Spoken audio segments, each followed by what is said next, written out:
السلام علیکم ورحمۃ اللہ وبرکاتہ۔ آج ہم انشاءاللہ ازواج اور اولاد کے لیے کی جانے والی دعاؤں کے بارے میں بات کریں گے کہ قرآن و سنت میں ہمیں اس بارے میں کیا رہنمائی ملتی ہے۔ دعا ایسی چیز ہے جو انسان کی تقدیر کو بدل دیتی ہے۔ عام طور پر ہم اپنے خاندانی زندگی میں، گھریلو زندگی میں جب پریشان ہوتے ہیں تو ہم سمجھتے ہیں کہ شاید یہ مشکلات زندگی کا حصہ ہیں اور ان میں کبھی کوئی تبدیلی نہیں ہو سکتی، حالانکہ اللہ سبحانہ وتعالیٰ کے لیے کسی بھی چیز کو بدلنا کچھ بھی مشکل نہیں۔ بعض اوقات ہمیں شیطان یہ وسوسہ ڈالتا ہے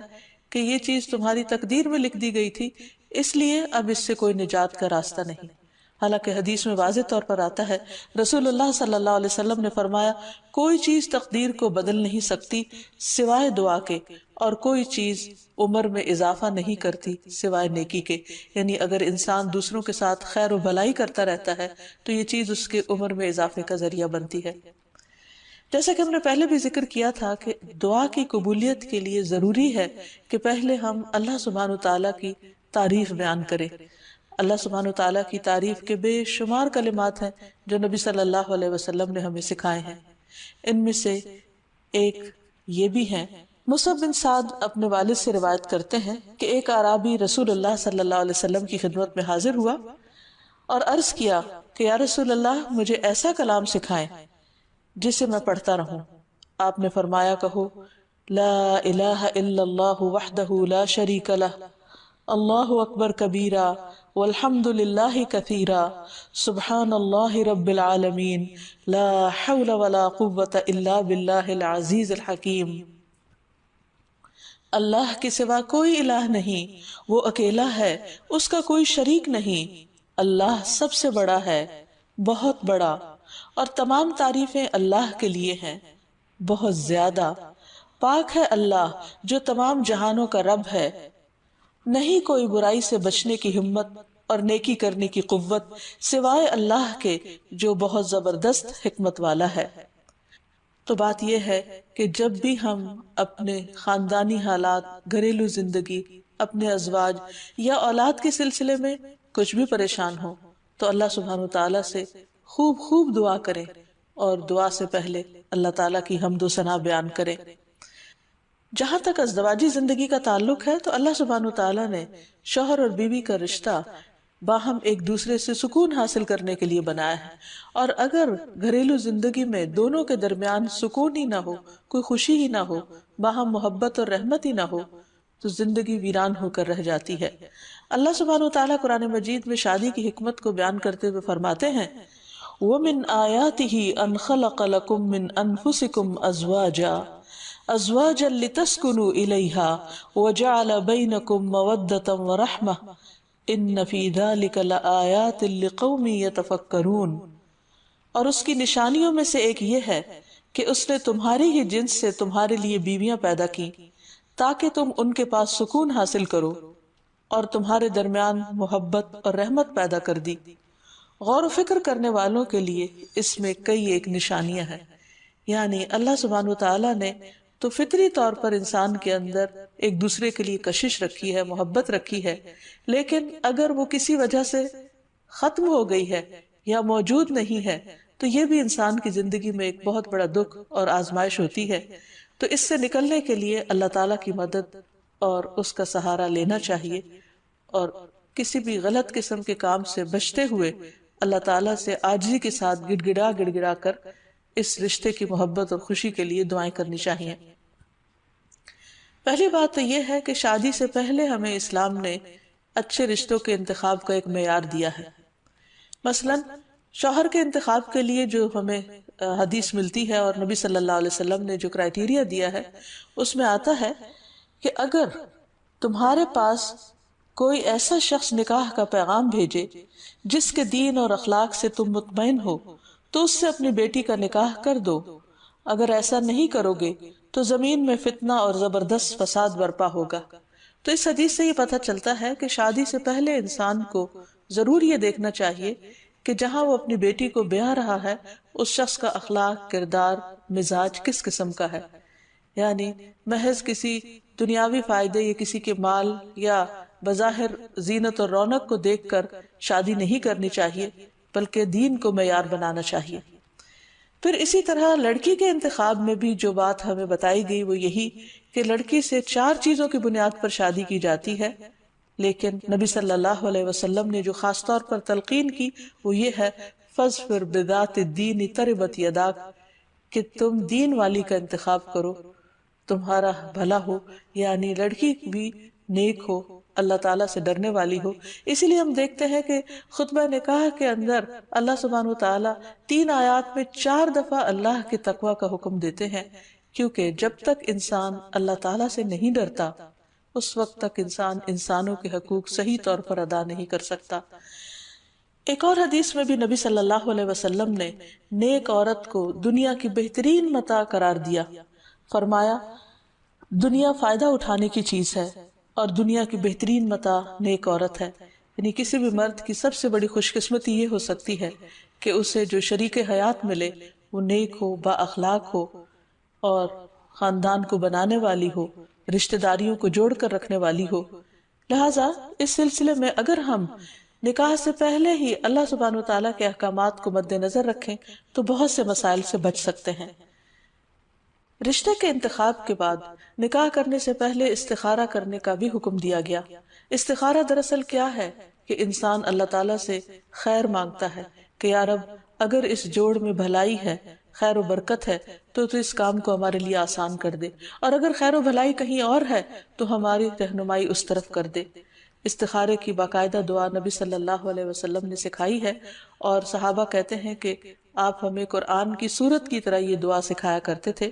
ہمیں بھی اس دعا کو یاد کر لینا چاہیے، نہ صرف یہ کہ شادی اور نکاح بلکہ دیگر مواقع پر بھی جب انسان زندگی میں کوئی اہم فیصلے کرنے جا رہا ہو تو اس دعا کو ضرور پڑھ لے۔ پھر یہ کہ نکاح ہونے کے بعد بھی انسان خواہ بظاہر حالات درست بھی کیوں نہ ہو، باہم ایک دوسرے کے ساتھ محبت اور ایک دوسرے کی خیر و بھلائی کی دعائیں مانگتا رہے۔ اس سلسلے میں جو ہمیں ایک بہترین دعا قرآن مجید میں سکھائی گئی ہے وہ ہے ربنا ہب لنا من ازواجنا وذریاتنا قرۃ اعین واجعلنا للمتقین اماما، اے ہمارے رب ہمیں ہماری بیویوں اور اولادوں سے آنکھوں کی ٹھنڈک عطا فرما اور ہمیں متقین کا امام بنا، یعنی ہماری جو آئندہ نسل ہو یا جو ہماری آئندہ جنریشنز ہو وہ نیک ہوں، خدا خوفی رکھنے والی ہوں، اور یہ کہ ہمیں اپنے ازواج سے اور اولاد سے آنکھوں کی ٹھنڈک دے، یعنی خوشی عطا کر کے ہم جب ان کو دیکھیں اور ان کی زندگی میں ان کو پھلتا پھولتا دیکھیں اور خوش دیکھیں تو ان کی خوشیوں سے ہمیں خوشیاں نصیب فرما۔ اسی طرح رسول اللہ صلی اللہ علیہ وسلم نے ایک اور دعا بھی سکھائی ہے کہ جس میں برے ساتھی اور ایسے شوہر یا ایسی بیوی سے پناہ مانگی گئی ہے کہ جو انسان کو وقت سے پہلے بوڑھا کر دیں۔ حدیث میں آتا ہے اللہم انی اعوذ بک من جار السوء ومن زوج تشیبنی قبل المشیب، اے اللہ میں تیری پناہ طلب کرتا ہوں برے پڑوسی سے اور ایسے ساتھی سے جو مجھے بڑھاپے سے پہلے بوڑھا کر دے، یعنی اس کے بد اخلاقی اور اس کے برے کردار یا اس کی طرف سے ملنے والی اذیتوں سے انسان اپنی صحت کو کھو دے یا اس کی جان کو روگ لگ جائے، تو ایسے صورت میں بھی دعا سکھائی گئی ہے اور اس کو پڑھتے رہنا چاہیے، کیونکہ شیطان کا سب سے پسندیدہ کام یہی ہے کہ وہ شوہر اور بیوی کے درمیان اختلاف پیدا کرے اور ان دونوں کو باہم ایک دوسرے سے جدا کرے یا ایک دوسرے کے لیے باعث اذیت بنا دے۔ ایک انسان کے پاس اگر دنیا بھر کی دولت بھی ہو اور اگر وہ انتہائی کامیاب انسان ہو لیکن اس کے گھر میں سکون نہ ہو، اس کے گھر میں خوشی نہ ہو، یا جو سب سے قریبی ساتھی ہے اس کے ساتھ اس کی نہ بنتی ہو، تو انسان کے لیے ایک بہت بڑی آزمائش ہے۔ تو اس لیے انسان کو ہمیشہ چوکنا رہنا چاہیے انسانی شیطانوں سے بھی اور جناتی شیطانوں سے بھی کہ وہ اس رشتے کے اندر کسی قسم کا کوئی خلل پیدا کرے۔ اسی طرح ازواج کے علاوہ اولاد کے لیے بھی ہمیں قرآن و سنت میں دعائیں سکھائی گئی ہیں اور ان کا بھی اہتمام کرنا چاہیے۔ انسان اپنی زندگی میں اپنی بہترین کمائی اپنی اولاد ہی کو سمجھتا ہے، اور انسان اپنی زندگی کا بہترین سرمایہ اپنی اولاد پر خرچ کرتا ہے،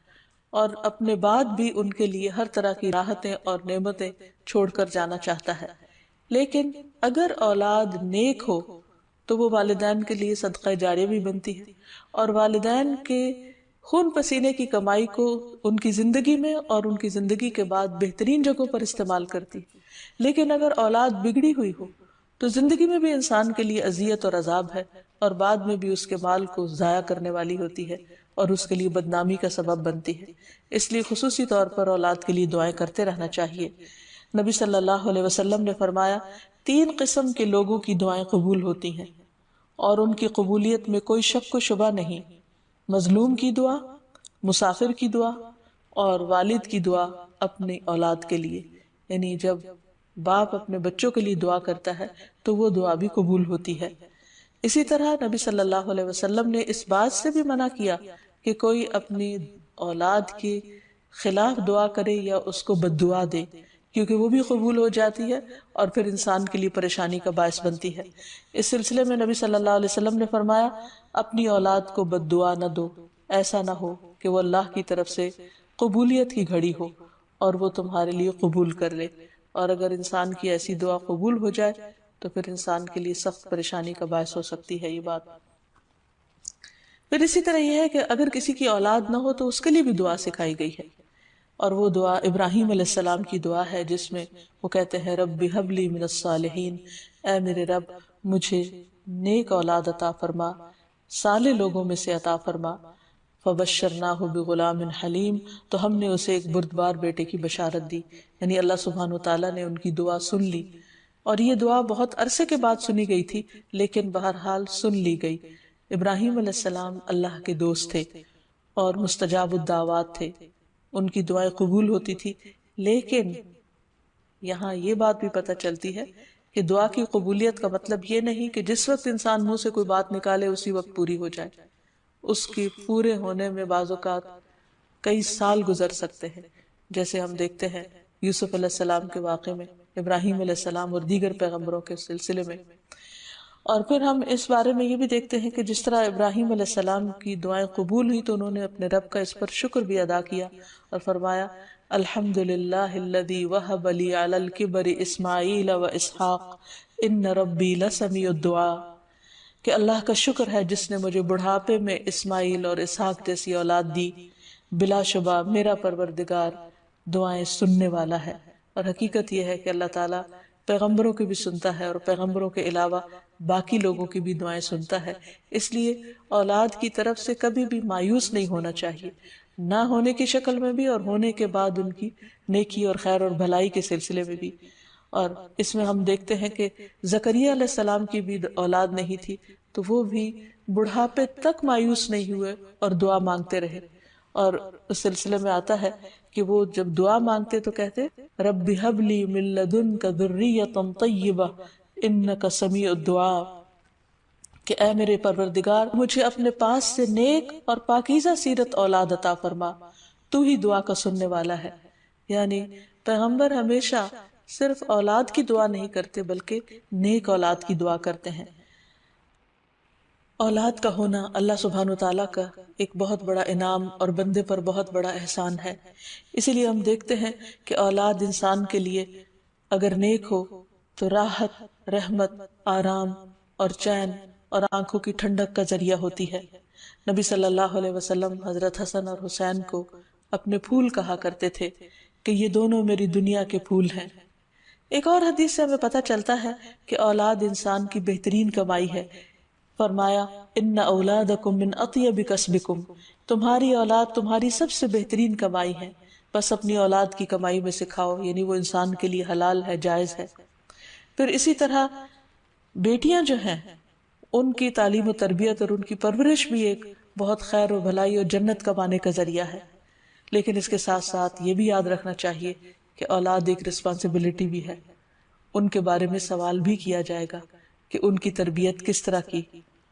پھر خصوصی طور پر اسے ماں کی ذمہ داری قرار دیا گیا، اگرچہ ماں اور باپ دونوں ذمہ دار ہیں لیکن عورت سے اس کے گھر والوں یعنی اس کے بچوں کے بارے میں اس سے سوال ہوگا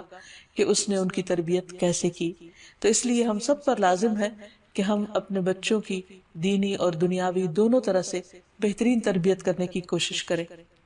تو آخر میں ہم دیکھتے ہیں کہ جو دعائیں ہمیں خاص طور پر اولاد کے لیے مانگنی چاہیے وہ ان کی نیکی، تقوی اور اصلاح کی ہیں، پیدائش سے پہلے بھی اور بعد میں بھی. پیدائش سے پہلے ربی حبلی من الصالحین، کہ اے رب مجھے صالح اولاد عطا کر۔ پھر اسی طرح ربی حبلی من لدنک ذریۃ طیبہ انک سمیع الدعاء، اے میرے پروردگار مجھے اپنی طرف سے نیک اور پاکیزہ اولاد عطا فرما، بے شک تو ہی دعا کا سننے والا ہے۔ پھر اسی طرح اپنی اولاد کو شیطان مردود سے بچانے کی بھی دعا کرنی چاہیے، جیسے حضرت مریم علیہ السلام کی والدہ نے ان کی پیدائش کے وقت یہ دعا مانگی تھی، وَإِنِّي أُعِيذُهَا بِكَ وَذُرِّيَّتَهَا مِنَ الشَّيْطَانِ الرَّجِيمِ، اور بے شک میں اس کو اور اس کی اولاد کو شیطان مردود سے تیری پناہ میں دیتی ہوں۔ پھر اسی طرح ایسی اولاد مانگنی چاہیے کہ جو انسان کے لیگیسی کو آگے لے کر چل سکے اور اس کے علمی ورثے کو سنبھالنے والی ہو، جیسے زکریا علیہ السلام نے دعا کی تھی۔ پھر اسی طرح اولاد کے اللہ تعالیٰ کے راستے میں قبول ہونے کی بھی دعا کرنی چاہیے، جیسے حضرت مریم کی والدہ نے ان کے لیے دعا کی تھی کہ ربی انی نذرت لک ما فی بطنی محررا فتقبل منی، کہ اے میرے رب بے شک میں نے تیرے لیے اس کی نظر مانی ہے جو میرے پیٹ میں ہے کہ میں آزاد چھوڑ دوں گی، سو مجھ سے قبول فرما، بے شک تو سب کچھ سننے سب کچھ جاننے والا ہے۔ پھر اسی طرح اولاد کی دینی دنیاوی ضروریات پوری کرنے کی بھی دعا مانگنی چاہیے، جیسے ابراہیم علیہ السلام نے دعا کی تھی، اے ہمارے پروردگار میں نے اپنی اولاد کے ایک حصے کو تیرے قابل احترام گھر کے پاس ایسے میدان میں لا بسایا جہاں کوئی کھیتی نہیں، تاکہ وہ نماز قائم کریں۔ پروردگار بعض لوگوں کے دلوں کو ان کی طرف مائل کر دے، انہیں کھانے کو پھل مہیا فرما، توقع ہے کہ یہ شکر گزار رہیں گے۔ اسی طرح ابراہیم علیہ السلام نے اپنی اولاد کے کھانے میں برکت کی دعا کی، اللہم بارک لہم فی اللحم والماء، اے اللہ ان کے گوشت اور پانی میں برکت نازل فرما۔ پھر اسی طرح اولاد کی فرما برداری کی بھی دعا کرنی چاہیے، ربنا وجعلنا مسلمین لک ومن ذریتنا امۃ مسلمۃ لک وارنا مناسکنا وتب علینا انک انت التواب الرحیم، اے ہمارے پروردگار ہم دونوں کو اپنا فرما بردار بنا لے اور ہماری اولاد میں سے ایک جماعت پیدا کر جو تیری فرما بردار ہو، اور ہمیں اپنی عبادت کے طریقے بتلا اور ہماری توبہ قبول فرما، بے شک تو بڑا توبہ قبول کرنے والا اور نہایت رحم فرمانے والا ہے۔ پھر اسی طرح اولاد کی اصلاح کی دعا کرنی چاہیے، رب اوزعنی ان اشکر نعمتک التی انعمت علی وعلی والدی وان اعمل صالحا ترضاہ واصلح لی فی ذریتی